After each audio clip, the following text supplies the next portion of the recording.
உலகெங்கும் உள்ள ரெட்சோ ஆன்மீகம் நேர்களுக்கு வணக்கம். நான் உங்க வித்யா கார்த்திக். ஒவ்வொரு மாதமும் எனக்குன்னு ராசி பலன் பார்த்துட்டு இருக்கோம். நீங்க இதெல்லாம் பார்ப்பீங்க, இதெல்லாம் நடக்கும் அப்படின்னு நானும் தொடர்ந்து சொல்லிட்டே இருக்கேன். நிறைய பேர் ஆமா ஆமான்னு கமெண்ட் பண்றீங்க. உங்களுடைய தொடர் ஆதரவுக்கு மிக்க நன்றி. இந்த தடவை நம்ம என்ன பார்க்க போறோம் அப்படின்னா ஆகஸ்ட் மாத ராசி பலன்கள். ஒவ்வொரு ராசிக்காரர்களுக்கும் ஆகஸ்ட் மாதம் இருக்கக்கூடிய கிரகம் அமைப்பை வச்சு எப்படிலாம் இருக்க போகுது, கிரகங்கள் என்ன மாதிரி எல்லாம் இயக்க போகுது, இந்த மாசமா தப்பிச்சுப்பேனா மாட்டேனா, என்னதான் நடக்க போகுது இந்த ஒரு மாதம், நான் என்னதான் பார்க்க போறேன் அப்படின்ற மாதிரி மாத பலன்கள் பார்க்க போறோம். தன்னுடைய விடாமுயற்சியால் விஸ்வரூபம் எடுக்க காத்து கொண்டிருக்கும் என் மனதிற்கினிய மேஷராசினியர்களே, மேஷராசிக்காரர்களுக்கு இந்த ஒரு மாத காலம் எப்படி இருக்க போகுது, கிரகங்கள் உங்களை எப்படி எல்லாம் இயக்க போறாங்க அப்படின்னு சொல்றதுக்கு முன்னாடி ஃபர்ஸ்ட் பிளானட்டரி பொசிஷன் ஒரு தடவை நம்ம செக் பண்ணிக்கலாம். மேஷராசிக்கு எப்படி இருக்க போகுது அப்படின்னு பார்த்தோம்னா, ஓவரால் பிளானட்டரி பொசிஷன் என்னவா இருக்கு அப்படின்னா, இந்த தடவை போன 12ஆம் தேதியே நம்ம மிஸ்டர் சனி அப்படியே கொஞ்சம் வக்கரம் ஆயிட்டாரு. 11ஆம் இடத்துல அஸ்யூஷுவல் ராகு அமர்ந்து அப்படியே உட்காந்துருக்காரு சில்லுன்னு. இந்த பக்கம் 5ஆம் இடத்துல கேது, சந்திரன் தன்னுடைய சஞ்சாரத்தை துலா ராசில இருந்து இந்த மாசம் ஸ்டார்ட் பண்ண போறாரு. ஓகே, இங்க பாத்தீங்கன்னா சூரியன் கடகத்தில், புதனோடு சேர்ந்த சூரியன் 3ஆம் இடத்துல சொல்லக்கூடிய மிதுன வீட்டுல குரு சுக்கிரனுடைய இணைவு. இதுதான் மொத்தத்துக்கான ஒரு கோச்சார பலன். ஓகே, இப்போ மேஷ ராசிக்காரர்களுக்கு இந்த பிளானட்டரி பொசிஷன் எப்படி இருக்கு அப்படின்னு சொல்லி பார்த்தோமே ஆனால், அப்படியே லக்னாதிபதி இது வரைக்கும் கேதுவோட உட்கார்ந்து இருந்தாரு. போன மாசம் ஒரு 28ஆம் தேதியில அப்படியே ரிலீஸ் ஆயிட்டாரு. இப்ப ராசிநாதன் என்று சொல்லக்கூடிய மிஸ்டர் செவ்வாய் 6ஆம் இடத்தில் அமர்ந்திருக்கிறார். ஓகே, இந்த பக்கம் பாத்தீங்கன்னா 3ஆம் இடத்தில் 2ஆம் வீட்டு அதிபதியும் 12ஆம் வீட்டு அதிபதியும் 9ஆம் வீட்டு குடையப்பட்டவரும் உட்கார்ந்துருக்காரு. ஓகே, இந்த பக்கம் கடகத்தை பாத்தீங்கன்னா ஒரு 15 நாளைக்கு சூரியன் வந்து கடகத்துல இருப்பாரு புதனோடு சேர்ந்து. அதுக்கப்புறம் அப்படியே அழகா வந்து அவரோட வீட்டுல கேதுவோட இணைந்து ஒரு விளைவை கொடுப்பதற்கு தயாராக இருக்கிறார். அப்புறம் 11ஆம் இடத்தில் குருவோட பார்வை பெற்ற ராகுவினுடைய ஒரு அமைப்பு அப்படின்றது இருக்க போகுது. இந்த பக்கம் 12ஆம் இடத்தில் சனி வக்ர கதியில் இருந்து கொண்டிருக்கிறார். இந்த மாதிரியான ஒரு அமைப்பு தான் மேஷராசிக்காரர்களுக்கான இந்த தடவை பிளானட்டரி பொசிஷன். என்ன மேம் யூஸ்வலா மேஷராசி எப்படி இருக்கும் எப்படி இருக்கும், இங்க இப்ப என்னன்னா பிளானட் எல்லாம் வச்சு பேசுறீங்க அப்படின்னா, கொஞ்சம் இந்த ஆகஸ்ட் மாசம் கொஞ்சம் அலப்புறையை கொடுக்கக்கூடிய மாசமா தான் இருக்கு எல்லா பிளானட்டுக்கும், நாட் ஒன்லி மேஷராசிக்காரர்கள். சரி வாங்க பார்க்கலாம் மேஷராசிக்காரர்களுக்கு இந்த ஒரு மாத காலம் எப்படி எல்லாம் இருக்க போது, கிரகங்கள் எப்படி எல்லாம் இயக்க போகிறது அப்படின்னு சொல்லி பார்த்தோம்னா, எப்பயுமே ராசிநாதன் தான் ரொம்ப ரோல் பிளே பண்ணுவார். ஒரு கிரகத்துக்கு இல்ல ஒரு ஆட்களுக்கு ராசிநாதனும் நட்சத்திரநாதனும் அதே மாதிரி 5ஆம் வீட்டு அதிபதி 11ஆம் வீட்டு அதிபதி எல்லாம் நிறைய இருக்கு. எல்லாரும் சேர்ந்து ஒரு மிஸ்மேட்சான ஒரு பலனை கொடுக்கும் போதுதான் அந்த மாசத்துல ஒரு 5% 5 பிளானட் வந்து நல்லா இருந்ததுன்னா அப்பாடி இந்த மாசம் தப்பிச்சுக்கிட்டோம் அப்படின்னு தோணும். நம்ம நேரம் ஒரு 7 பிளானட் ஒரு மாதிரி இருந்ததுன்னா அவ்வளவுதான், இந்த மாசம் போன மாசம் மாதிரி நான் கஷ்டப்பட்டதே இல்லை அப்படின்ற மாதிரி ஒரு அடுத்த மாசத்தை எப்படா வருன்ற மாதிரி யோசிச்சுட்டு இருப்போம். ஸோ அந்த வகையில இப்ப பார்த்தோம் அப்படின்னா, மிஸ்டர் செவ்வாய் நேரா போன மாசம் 28ஆம் தேதியே இறங்கி புதனுடைய வீடான கன்னியில் அமர்ந்திருக்கிறார். ஓகே, ஸ்தான பலத்தோட தான் இருக்காரு, ஒன்றும் பிரச்சனை இல்லை. பட் இந்த 6ஆம் இடம் என்று சொல்லக்கூடிய இடத்தில் ராசிநாதன் அமர்தல் அப்படின்றது கொஞ்சம் கடன், நோய், எதிரி, வம்பு வழக்குகளை உருவாக்க வைக்கக்கூடிய காலத்தை கொஞ்சம் எக்ஸ்பெக்ட் பண்ணலாம். ஓகே, கோச்சார பலன் என்பது எப்பயுமே நான் சொன்ன மாதிரி ஒரு 20 to 25 விழுக்காடு பொறிந்து வரும். வாட்டவரிட்டிஸ் உங்களோட ஜனன கால ஜாதகம் என்ன தீர்மானம் செய்ய போதோ அதைத்தான் வந்து உங்களுக்கு இம்பாக்ட் பண்ண போகுது. கோச்சார கிரகங்கள் அதுக்கு ஆமா சாமி போட போறாங்க, அவ்வளவுதான். சோ பொதுப்படையா எடுத்து பார்த்தோம் அப்படின்னா, நம்ம என்ன வாங்கிட்டு வந்திருக்கோம்னு தெரியல, நம்மளுக்கு கட்டத்துல என்ன இருக்குன்னு தெரியல, இந்த கோச்சார கிரகங்கள் அந்த கிரகத்தின் மேல் ஏறி போகும்போது என்ன மாதிரியான கன்ஜெக்ஷன் நடக்கும்னு தெரியல. தோராயமா இந்த இடத்துக்குள் இந்த கிரகங்கள் தன்னுடைய நகர்ச்சியை செலுத்தும் போது இந்த மாதிரியான விளைவுகளை நாம் எதிர்பார்க்கலாம் என்ற அடிப்படையில் தான் வந்து ஜோதிடம் சொல்லப்படுகிறது. எல்லாருமே அப்படிதான் மாசப்படணும்னு சொல்லிட்டு இருக்காங்க. ஓகே, அந்த வகையில பார்த்தோம்னா 3ஆம் இடத்தில் குரு சுக்கரனுடைய ஒரு இணைவு, சூப்பரான ஒரு இணைவு. மற்றவங்க என்ன சொன்னாலும் சரி, என்ன பொறுத்தவரை குரு சுக்கரன் இணைவு என்பது ஒரு மாதிரியான நான் பெருசா நீ பெருசான்ற மாதிரியான ஒரு போட்டியோட இருப்பாங்க. 2 சுபகிரகங்கள் ஒரு இடத்துல அமர்ந்திருத்தல், ஒரு ராஜகுரு ஒன்னு அசுரகுரு, ரெண்டுமே ஈக்குவலண்டான ஒரு பவரோட 3ஆம் இடத்தில் முயற்சி ஸ்தானத்தில் அமர்ந்திருத்தல் என்பது மேஷராசிக்காரங்க பயங்கரமா எஃபெக்ட் போடக்கூடிய ஒரு நேரமாக இருக்கக்கூடிய அமைப்பாகத்தான் இருக்கு. 10க்கு 4ஆம் இடத்தில் சூரியன் புதன், அந்த புதன் வந்து 11ஆம் தேதி வரைக்கும் வக்ரகதியில இருக்காரு. அதுக்கப்புறம் 11ஆம் தேதிக்கு அப்புறம் வக்ர நிவர்த்தி அடைஞ்சிருவாரு. அப்படிலாம் பார்த்தா வித்யாஸ்தானம் மேலோங்க போகிறது. ஸோ யாரெல்லாம் மேஷராசியில் இருக்கீங்களோ நிறைய லேர்ன் பண்ண போறீங்க, கத்துக்க போறீங்க, உங்க வித்தைகள் சிறக்க போகுது, உங்களுடைய வித்தையின் மூலமாக ஒரு விஷயம் நடக்க போகுது. உடைமை என்று சொல்லக்கூடிய இடத்தில் புத ஆதித்ய யோகமா இருக்கிறால் நிறைய உடைமைகள் கிடைக்க போகுது. நிறைய பேர் வண்டி வாகனம் வாங்குறது, மொபைல் வாங்குறது, ஏன்னா இதெல்லாம் உங்க கையில வச்சுக்கிறது உங்ககிட்ட இருக்கிறது. ஸோ நிறைய பேருக்கு மொபைல் வாங்குறது, மொபைல் மாத்துறது, ஒரு ஸ்கூட்டி வாங்கலாமா, ஒரு கார் வாங்கலாமா, ஒரு பைக் வாங்கலாமா, ஒரு இடத்துக்கு ரிஜிஸ்டர் பண்ணலாமா, வீடை சரி பண்ணலாமா, ஒரு இடம் மாறலாமா அப்படின்னு சொல்லக்கூடிய அமைப்பெல்லாம் இந்த தடவை மேலோங்கி வரக்கூடிய காலகட்டம் முதல் 15 நாட்களுக்கு அழகாக இருக்கிறது. ஓகே, அப்படியே இந்த பக்கம் வந்தீங்கன்னா 5ஆம் இடத்துல கேது மைண்ட்ல ஒரு சின்ன சின்ன சஞ்சலங்களையும் சின்ன சின்ன ஒரு டிஸ்டர்பன்ஸையும் கொடுப்பதற்கு தயாராக இருக்கிறார்.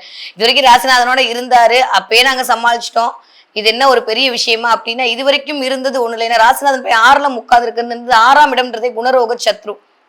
ஆனா நான் எப்படி தெரியுமா பாக்குறேன், அவர் 1க்கும் 8க்கும் உடையப்பட்டவர் இல்லையா. ரொம்ப கன்ஃபியூஸ் பண்றேனோ என்ன மேடம், எப்பயும் இல்லாம நீங்க புதுசா வந்து டெக்னிக்கலாலாம் பேசுறீங்க, எங்களுக்கு கொஞ்சம் டஃப்பா இருக்கு அப்படின்னா கொஞ்சம் புரிஞ்சுக்கோங்க. ஏன்னா இந்த தடவை கொஞ்சம் பார்த்து பக்குவமா சூதானமா அடுத்தவங்கள்ட்ட திட்டுவாங்க, நம்ம யாரையும் திட்டாம இருக்க வேண்டிய காலகட்டமா தான் இருக்கு. அதை எப்படி சொல்றதுன்னு தெரியாம நான் டெக்னிக்கலா உங்ககிட்ட பேசிட்டு இருக்கேன். ஓகே, சோ 8ஆம் வீட்டாதிபதி 6ல் இருத்தல் என்பது கண்டிப்பாக திடீர்னு அதிர்ஷ்டத்தை கிரியேட் பண்ணி கொடுக்கக்கூடிய விபரீத யோகத்தை கொடுக்கக்கூடிய ஒரு அமைப்பாகத்தான் இருக்கும். ராசிநாதன் 6ஆம் இடத்தில் இருத்தல்ன்றதுல மட்டும் ரொம்ப கேர்ஃபுல்லா இருக்க வேண்டும். உங்களுடைய உடல் உபாதைகள் சார்ந்த ஒரு விஷயங்கள் ஏற்படலாம், இல்லாட்டி கடன் வாங்கியாவது ஒரு விஷயத்த பண்ண வைக்கணும்ன்ற ஒரு கட்டாயத்துக்குள் மேஷராசிக்காரர்களை இந்த ஒரு மாதம் ஆகஸ்ட் மாதம் ஒரு 15 தேதிக்கு அப்புறம் நகர்த்தும். ஏன்னா சூரியனும் அப்படியே டிரான்சிட் ஆகி 16ஆம் தேதிக்கு அப்புறம் வந்து அவருடைய சொந்த வீட்டில் ஆட்சி பலம் வாங்கிடுவார். ஓகே, சூப்பர் தான். ஆனா சொந்த வீட்டுல ஆட்சி பலம் வாங்கினாலும் கேதுவோட கிரகவுத்தம் பண்றதுக்கு ரெடியா இருப்பாரு. அதெல்லாம் கணக்கு பண்ணி பார்த்தோமே ஆனால் கொஞ்சம் வேலை அப்படின்ற இடத்துல கவனமா இருக்க வேண்டிய காலகட்டம். நம்ம ஒண்ணு எக்ஸ்பெக்ட் பண்ணா எதிராளி ஒண்ணு பண்ற மாதிரியான சூழல் அப்படின்றது உருவாகி விடும். தேவைப்பட்டா மட்டும் தயவு செஞ்சு கடன் வாங்குங்க, இல்ல கடன் வாங்குற இடத்துல ரொம்ப கவனமா இருங்க. ஏன்னா நிறைய டெவலப்மெண்ட் வரக்கூடிய நேரம். இங்க உட்காந்து ராகு உங்களை வளர்த்தே தீர்வுன்னு அடம்பிடிச்சு நிக்கிறாரு. 11ஆம் இடத்தில் 10ஆவதுக்கு அங்கிருந்து குருவுடைய பார்வை வேற. சோ கூட்டி கழிச்சு பார்த்தோம்னா 9ஆம் இடத்திற்கு வேற சுக்கிரனுடைய பார்வை. பயங்கரமான பாக்கியங்களை அள்ளி கொண்டு இருக்கக்கூடிய ஒரு பார்வை தான். ஒன்றும் பிரச்சனையே கிடையாது, சூப்பரா இருக்கு. இந்த பக்கம் ராகுவும் பிரசண்டா இருக்காரு, இந்த பக்கம் குருவும் நான் உங்களுக்கு கொடுத்தே தீர்வின் அடம் பிடிக்கிறாரு, இந்த பக்கம் சுக்கிரனும் வந்து உங்க 9ஆம் வீட்டை பார்த்து பாக்கியங்களை அள்ளி கொடுக்கதான் யாரா இருக்காரு, எல்லாம் ஓகே. பட் ஆனா இந்த மிஸ்டர் சூரியனுடைய இணைவு, இந்த ராசிநாதனுடைய சஞ்சாரம், இதெல்லாம் வச்சு கொஞ்சம் பார்க்கும்போது மென்டலி டிஸ்டர்ப் ஆகாம கொஞ்சம் பார்த்துக்கோங்க. அவ்வளவுதான். நான் குட்டி கல்ச்சரம் ஸ்ட்ரெயிட்டா சொல்றேன். கொஞ்சம் வந்து நிதானமே பிரதானம் என்பதை வந்து செயல்படுத்துங்க. யூஸ்வலி மேசராசிக்காரங்களுக்கு டக்குன்னு ஒரு விஷயத்த பண்ணிட்டு அதுக்கப்புறம் தான் யோசிச்சு பார்ப்பாங்க, இதை பண்ணாம இருந்திருக்கலாமோ அப்படின்னு. மாதிரி இந்த தடவை கொஞ்சம் வாய்ப்புகள் வாசலை தேடி வரக்கூடிய காலகட்டம். ஆனா வரக்கூடிய வாய்ப்புகள் சரியானதா என்பதை மட்டும் பார்த்துக் கொள்ளுங்க. தேவையில்லாம அடுத்தவங்க மேல கோவப்படாதீங்க. அதன் விளைவாக நல்ல நட்புகளையோ நல்ல உறவுகளையோ கொஞ்சம் இழப்பதற்கான சூழல் எல்லாம் கிரியேட் ஆயிடும். புதன் வேற வக்ரமா இருக்கிற. பட் ஆனா புதாதித்ய யோகம் சூப்பரா வேலை செய்யுது, வித்யாஸ்தானம் அழுக்க போகிறது. So what ever it is, எப்படி போனாலும் மேஷராசி பிள்ளைங்களும் சரி, மேஷராசியில ஒரு விஷயத்த கத்துக்கணும். எப்படியாவது இந்த தடவை ஒரு கோர்ஸ் ஜாயின் பண்ணிடுவீங்க. அதுல எந்த மாற்றுகள், இந்த மாசத்துக்குள்ள ஒரு கம்ப்யூட்டர் கோர்ஸாவது ஜாயின் பண்றேன், இல்ல ஏதாவது ஒரு எக்ஸ்ட்ரா கரிக்குலர் ஆக்டிவிட்டிஸ் ஜாயின் பண்றேன், இல்ல ஏதோ ஒன்னு கத்துக்கிறேன், ஏதோ ஒரு கிளாஸ் போறேன், இல்ல நான் ஏதோ ஒரு கிளாஸை போடுறேன் அப்படின்ற மாதிரி வித்யாஸ்தானம் அழுக்க போகிறது மேஷராசிக்காரர்களுக்கு. அதன் மூலமாக ஒரு மிகச்சிறந்த யோகம், ஒரு செமினார் நடத்துறேன், இல்ல செமினாருக்கு அட்டன் பண்ண போறேன் அப்படின்ற மாதிரி ஏதோ ஒரு உங்களை நிலைநிறுத்தி கொள்ளக்கூடிய, உங்களை முன்னேற்ற பாதையில் கொண்டு செல்லக்கூடிய எல்லா விதமான முயற்சிகளும் கண்டிப்பாக நடந்தே தீரும். அதுல எந்த மாற்று கருத்து இல்லை. அப்படியே 20ஆம் தேதி பாத்தீங்கன்னா சுக்கிரனோட டிரான்சிட் என்னன்னா அப்படியே அழகா இறங்கி 4ஆம் வீட்டுக்கு வந்துடும். அப்பாடான்னு ஒரு நிம்மதி பெருமூச்சு விட்டுக்கலாம். 2ஆம் அதிபதி 4ல் இருத்தல்ன்றது ஒரு மிகச்சரியான ராஜயோகம் என்ன கேட்டா. சோ 20ஆம் தேதி வரைக்கும் மேஷராசிக்காரங்க ஆகஸ்ட் 1ஆம் தேதியில இருந்து 20ஆம் தேதி வரைக்கும் கொஞ்சம் அமைதியா சென்ஷன் மாதிரி இருக்க வேண்டிய காலகட்டமாகத்தான் இருக்கு. ஏன்னா எப்பயுமே நம்மளை நோக்கி வாய்ப்புகள் வரும்போது அது சரியான வாய்ப்புகளா என்பதை நாம் யோசித்து விட்டு செய்ய வேண்டும். இல்லாட்டி அதன் மூலமாக சில சங்கடங்களை நாம் சமாளிக்க வேண்டிய சூழல் வந்துடும். அதனால அந்த இடத்துல மட்டும் கொஞ்சம் கவனமா இருந்துக்காங்க. இந்த தடவை வாய்ப்புகள் உங்களை வாசப்படியை தேடி வரும். வருபவையெல்லாம் நல்லவையாகவே வரட்டும். கொஞ்சம் கோபத்தை கண்ட்ரோல் பண்ண வேண்டிய சூழ்நிலை தான். கொஞ்சம் அமைதியா இருக்கணும். அன்எக்ஸ்பெக்டடான விஷயங்கள் நடப்பதற்கான வாய்ப்பு 15ஆம் தேதியிலிருந்து 19ஆம் தேதி வரைக்கும் கண்டிப்பாக இருக்கிறது. ரொம்ப கவனமா இருக்கணும். அதே மாதிரி திடீர் அதிர்ஷ்டமும் காத்திருக்கிறது. திடீர் பெருந்தொகை வருவதற்கான வாய்ப்பையும் இந்த செவ்வாய் கொண்டு வந்து கொடுப்பாரு. அதே சமயம் வந்த பணத்தை மருத்துவத்திற்காக, இல்ல வம்பு வழக்குக்காக, இல்ல வந்து உங்களுடைய விஷயத்துக்காக கொடுக்கறதுக்கான செலவு பண்றதுக்கான வாய்ப்பையும் செவ்வாய் கொடுப்பாரு. வாட்டர் உங்க ஜனநாகால ஜாதகத்துல என்ன தசாபுதி நடக்குதுன்றதை பொறுத்து அது சுபமாகவோ இல்ல அசுபமாகவோ நடப்பதற்கான ஒரு நிகழ்வு இருக்கும். ஏன்னா பிளானட் எல்லாமே நியூட்ரல் தாங்க, அது இந்த வேலையைத்தான் பண்ணும். அது யாரோட சேருதுன்ற மாதிரி. பிளானட் எல்லாம் தண்ணி மாதிரி தான். தண்ணி நீங்க எதோட கலக்குறீங்கன்றத பொறுத்து தான் அந்த தண்ணி வந்து மினரல் அதிகமா இருக்கக்கூடிய சத்தான தண்ணியா இருக்க போது, இல்ல விஷயம் கலந்த தண்ணியாக மாறப்போகிறதா என்பது தீர்மானம் செய்யப்படும். ஸோ அது மாதிரி பிளானட் வந்து ரொம்ப கிளியர்.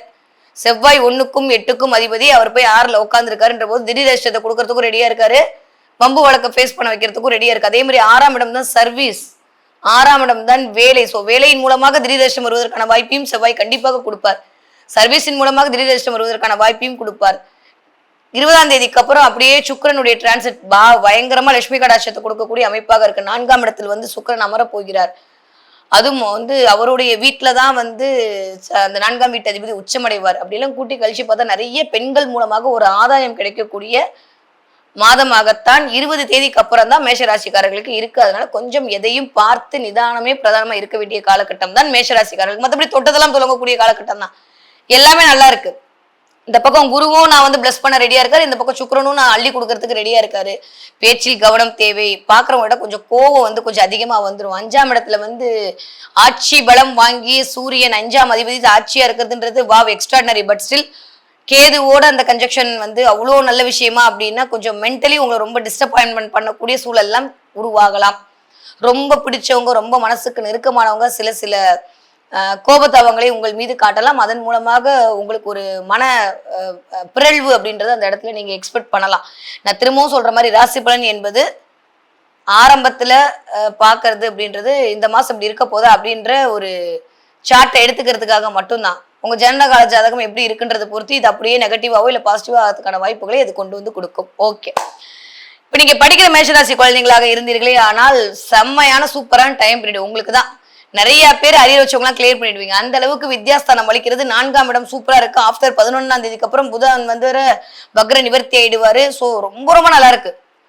ஸோ அவர் தான் 3க்கும் 6க்கும் உடையப்பட்டவர். அவர் வக்ரமா இருக்கிறதுன்றது கொஞ்சம் எனக்கு தெரிஞ்சு ஸ்பெஷல். நல்ல அறிவு, நல்ல கூர்மை எல்லாமே வருவதற்கான அமைப்பை அது கொண்டு வந்து கொடுக்கும். அதனால அது பெருசா வந்து நம்ம கவலைப்பட வேண்டிய அவசியமே இல்லை. ரொம்ப ரொம்ப நல்லா இருக்கு படிக்கிற குழந்தைங்களுக்கு. ஓகே, நீங்க ஒரு 20 வயதுலேருந்து ஒரு 40 வயதுக்குள் இருக்கக்கூடிய ஆட்களாக இருந்தீங்கன்னா கொஞ்சம் எக்ஸ்பெக்டேஷனை கம்மி பண்ணிக்கோங்க.